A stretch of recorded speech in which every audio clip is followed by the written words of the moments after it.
पोळी, खीर आणि गरम भात, त्यावर चितळे तुपाची धार। सणासुदीला हाच सात्विक आहार। आजच घरी आणा चितळे तूप, शुद्ध, साजूक आणि कणीदार।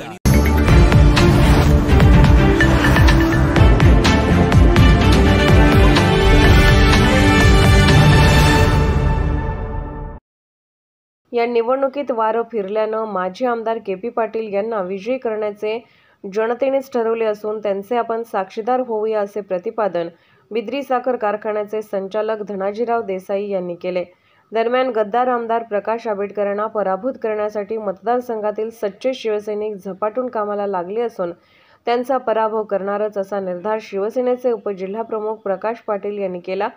वेसर्डेसह भुदरगडच्या पश्चिम भागातील विविध गावांच्या संपर्क दौरा व सभांमध्ये हे दोघेही बोलत होते। धनाजीराव देसाई पुढे म्हणाले, ही निवडणूक परिवर्तन घडवणारी असून के.पी. पाटील हा परिवर्तनाचा लढा यशस्वी करणारच।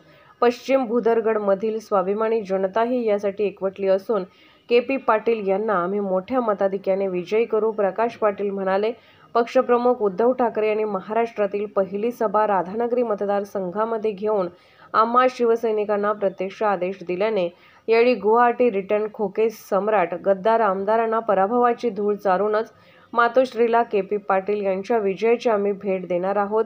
यावेळी माजी आमदार के.पी. पाटील, बिद्रीचे संचालक राहुल देसाई, अनिल तळकर, बचाराम गुरव आदींची भाषणे झाले।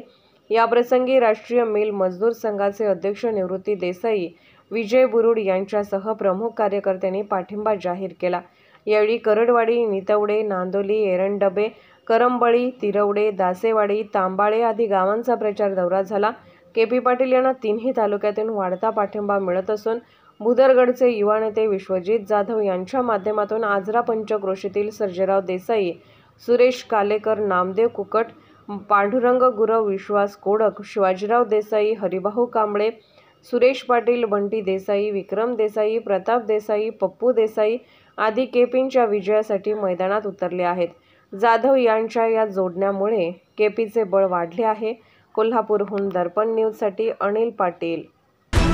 निर्भीड बेधडक बातमी